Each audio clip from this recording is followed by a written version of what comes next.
Masha Allah, a yanzu haka dai za mu iya cewa jinjina ta kai wa sojojin Najeriya domin kuwa sun yi namijin ƙoƙarin da ya kamata kowane ɗan Najeriya ya jinjina musu. Kamar yadda kuke gani sojojin Najeriya sun shiga cikin daji cikin fushi tare da fatattakar waɗannan 'yan bindiga da suka addabi al'umma a Najeriya.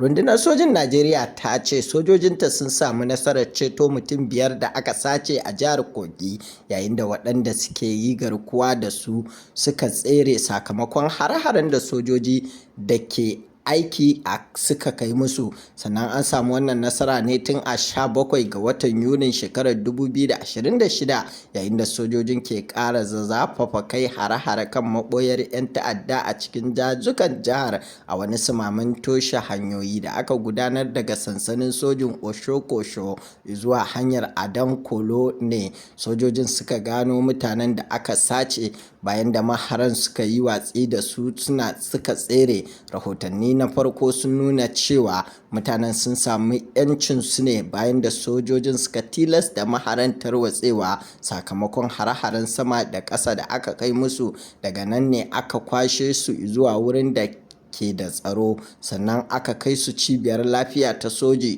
domin ci gaba da kula da su. Rundunar sojin ta ce ana ci gaba da tattara bayanan sirri daga hannun waɗanda aka ceto domin taimakawa wajen gano sauran 'yan ta'addar da ke aiki a yankin, tare da tabbatar da cewa za a ci gaba da matsa musu lambar har sai an murƙushe dukkanin sansaninsu. A nan muke addu'ar Ubangiji Allah ka zaunar da ƙasar mu lafiya, ka haɗa kawunanmu, ka ba mu shugabanni na gari. Amin summa amin.